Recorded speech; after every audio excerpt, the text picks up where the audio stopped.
Stoop Stories. Welcome to another episode of Stoop Stories. Josh and I are really excited about today's episode, but we wanted to remind all of our listeners of our intention. At Southwind, we believe that anything is possible, and Stoop Stories is all about igniting that belief in anyone who listens. We really believe in human potential, and through exchanging information and sharing stories, we can hopefully inspire you to become who you are meant to be, as we aim to do the same. Become better versions of ourselves every day. Yeah, and for you, those who are listening, information gathering is what's one of the most valuable things that you can do in your life.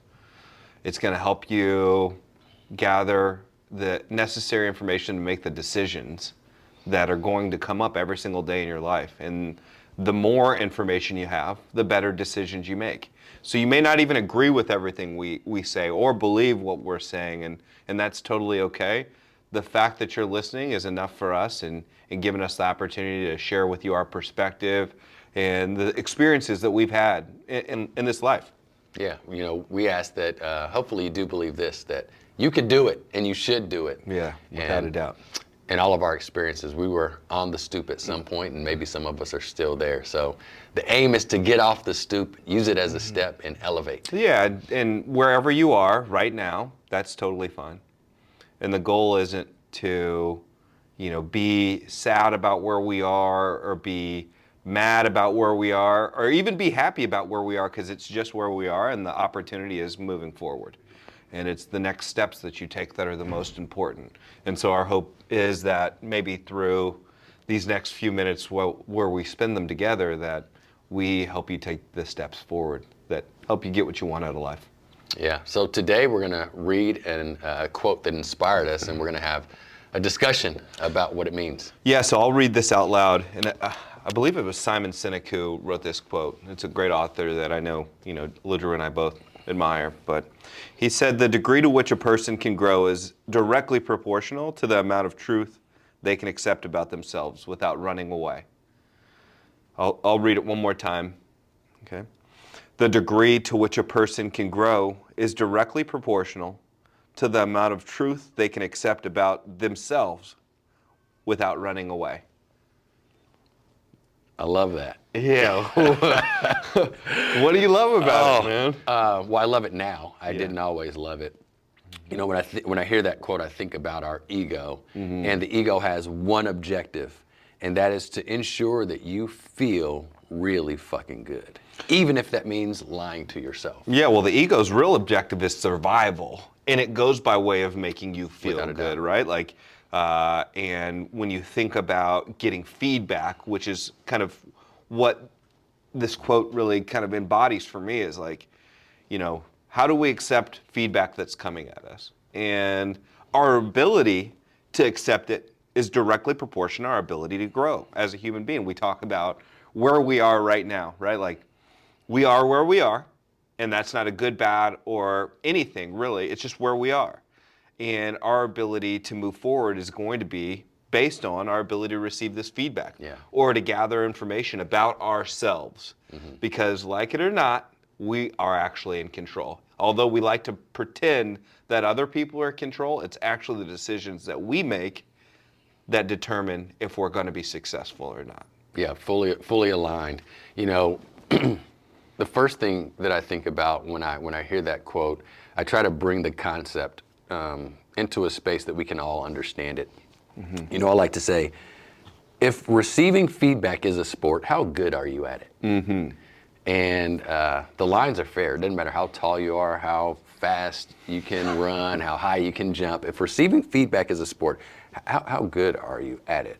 And that's what this quote is ultimately saying. And the reason why I chuckle is because the truth about ourselves is actually pretty funny. If you have the wherewithal to stand there and listen and take responsibility for all things in your life, and you have the ability to laugh at yourself a little bit, because the fact of the matter is the truth. There's going to be a little bit of comedy to it, man. It's I like to think that and Aaron Hosack owes me an apology. He took my scholarship in college for Division I football, and he took my spot on the roster for the Minnesota Vikings and the Saints. Oh, is that right? That's how I feel. That's what my ego tells me, but the truth is just that's not the case. What's the truth? The truth is, objectively, he was who they were looking for and I wasn't. Yeah, or another truth could have been you weren't good enough. That is I just didn't want to say that. Right? And that's but funny. That's the truth, right? You weren't good enough. For sure. And is that okay though? Yeah. Absolutely. Because you're not good enough for maybe one thing, but you're great for another thing. Mm-hmm. And the only way to determine or figure that out is through receiving the feedback. Because if you're not looking to gather that information, you'll be stuck being pissed about something and not be where you need to be working on something that you can be great at. Yeah, you nailed it. And ultimately, what our purpose is and the why that we operate under, it's not confined to just one thing. Mm-hmm. And the playing field is equivalent because it's about our contribution and impact that we have in the world and on the people around us. And that has everything to do with our willingness to be open and transparent about, what it takes for us to make the greatest contribution possible. And feedback's going to be a part of that. Well, we're being philosophical right now, and we like to be tactical. Yep. And I'd like to believe you're somebody who does receive feedback really well, and mm-hmm. so much so that one of your intentions that you've written down, something that you're thinking about is to do what? Be world class, the best actually at receiving feedback. Okay, and I think you're getting there because I've given you some feedback that mm-hmm. other people I've seen shy away from. Yeah. You lean in. So I'd love to hear more about that. Yeah. Step number one, and this is really challenging. Identify your part in it. Mm-hmm. So simply put, so this weekend I was traveling, went to Oklahoma. I left on Sunday to make this field visit. Monday is trash day. Mm-hmm. So since I was leaving early, I didn't want the trash can to be out all day. So I let Hannah know, hey babe, I'm gonna be out. Will you please take the trash out on Monday? And she's got the baby, she's running her own business, and I did nudge her. Lo and behold, trash doesn't get taken out, so we have a full trash bin between. And this is really, it impacts me negatively because it means clutter, it means a little bit of chaos, and I love order. So initially, I just wanted to be pissed that it didn't happen, and instead of doing that, I recognized what was my part in this? What could I have done? Yeah. And that's step number one. Anytime something impacts you negatively that you want to blame somebody else, I freaking told you this, I sent you a text message. It was no, what was my part?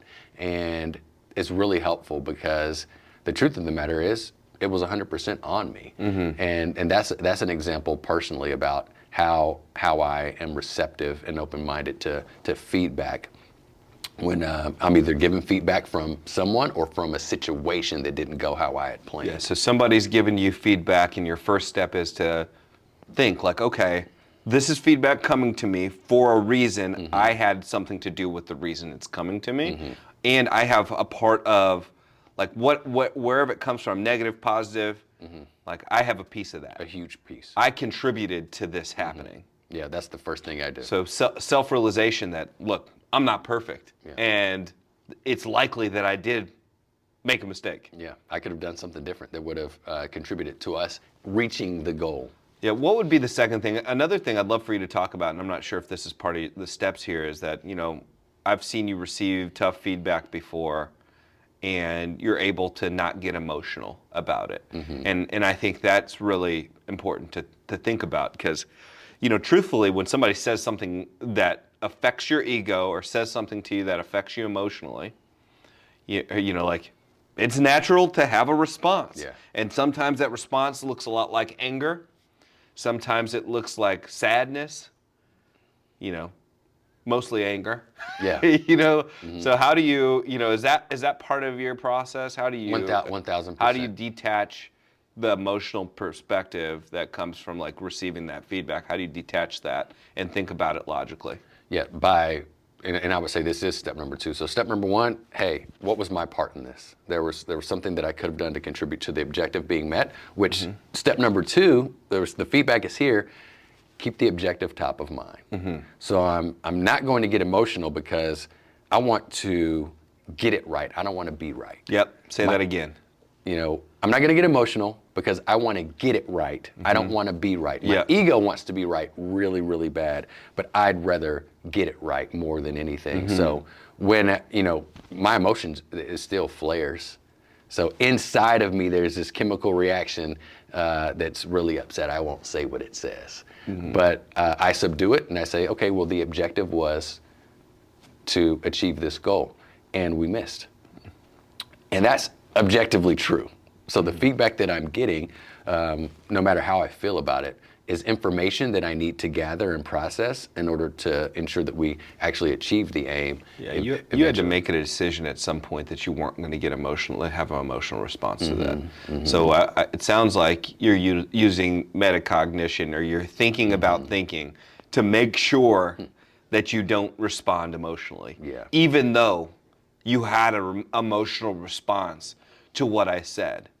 And I think the important component of that is to recognize that, hey, it's okay to feel an emotional response when you receive feedback that's not favorable. That's okay. Actually, that makes you a human being. Yeah.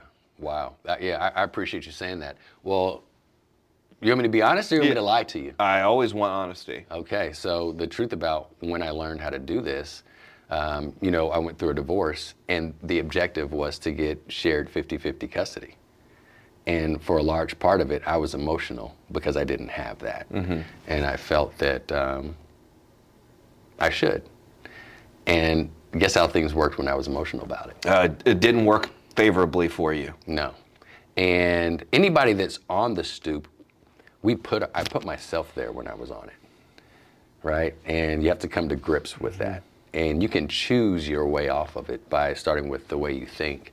And so I learned it from there. The objective was to have shared time in a great co-parenting relationship. That was the goal. And at one point we were way off.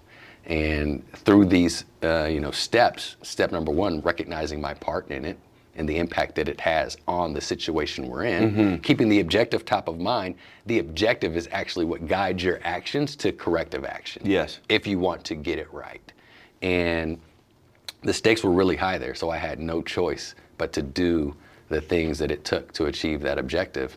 And ever since then, I like achieving objectives. It's fun reaching goals.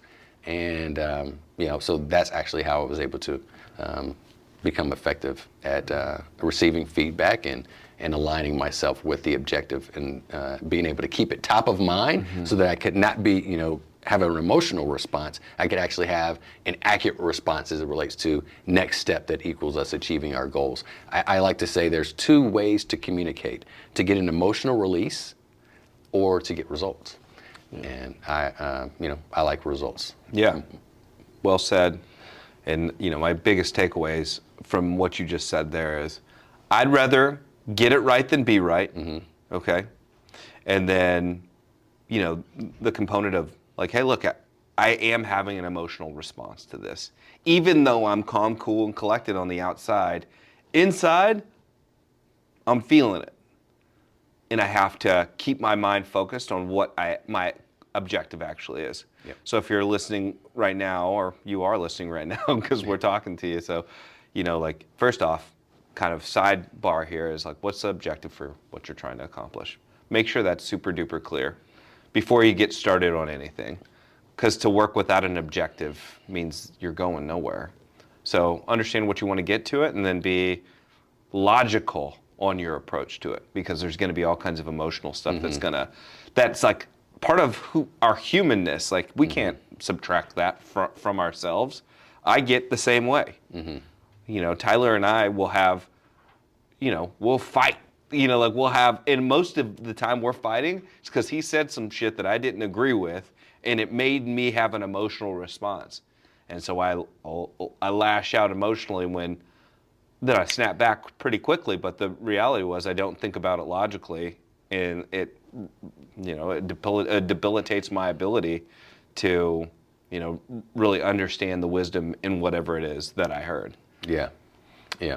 I appreciate you sharing that. And I've heard a couple of those exchanges. Yeah. And it's part of a relationship. Any relationship that you have, there's going to be disagreements. Yeah, and I think that's the beautiful part in it, because, express yourself, and, the emotion and conviction that we have towards our beliefs, especially for this organization and what we're aiming to achieve, like, emotions will be a part of that. But at the end of it, let's aim to get it right together by way of having an objective and knowing where we're aiming. And that will be the determining factor of, hey, well, at the end of this conversation and exchange of information, we're going to be aligned once we leave the room. Okay, so I'm going to get feedback, and the first thing I need to recognize about that feedback is what? My part in it. So first thing is, what was my part? And that helps me take the blame off the other person, so I can open myself up to the feedback. Yep. The second thing was? Remind myself of the objective here. Okay. Make sure I have this objective that's clearly put out there, and recognize that I want to get it right better than instead of being right here. Okay. And what would be the third thing? I would say to be solutions oriented, because even when you identify the objective, after you've identified, all right, what was my part in this? You're going to want to make excuses. Yeah. Yeah, I'd like to trade questions for excuses. Yes. So that would like be that would be number 3, right? Like, let's trade questions for excuses. So I want to clarify what it is that I'm doing that's creating me missing the mark. Because chances are I don't have to do that. Yeah. I had made the decision to do that, and the result wasn't ideal because I didn't get what I wanted out of it. So, like, I need to ask clarifying questions so I can understand what it is. Because the truth is, we're all going to get some feedback, most likely today. Yes. And our ability, based on this quote, our ability to understand what that says about ourselves is going to be directly proportional to our ability to grow as a human being and move forward. So Yeah. I have to ask questions if I want to understand. Yeah. I love that. Trade questions for excuses. Yeah, questions for excuses. I like that. Yeah. I'm sorry, I said it wrong. Trade excuses for questions. That's right. Yeah. Excuses for questions.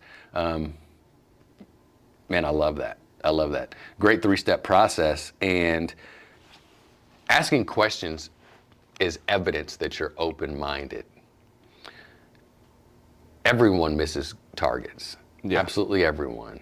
So our ability to ask questions proves that we actually want to hit the target, because we don't have the information that we need. Tell the story about the "I disagree" comment, because I think that that's directly related to what we're talking about. I receive feedback in a group setting, and instead of asking questions, I say, well, I disagree with that. Why is that happens? Yeah, it happens because I want to be right.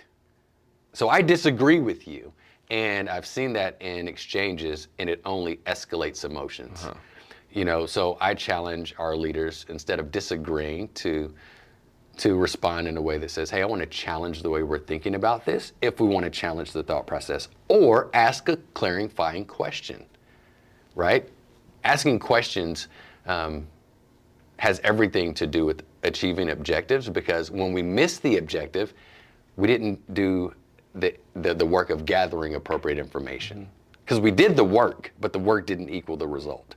So we have to ask questions in order to get there. So a disagreement is an ego. Like, when you say I disagree, that's your ego talking. If I disagree with you, I'm basically saying I want to be right. And the only way I can be right is if you're wrong. So I disagree with you. Yeah. But what if I really don't agree?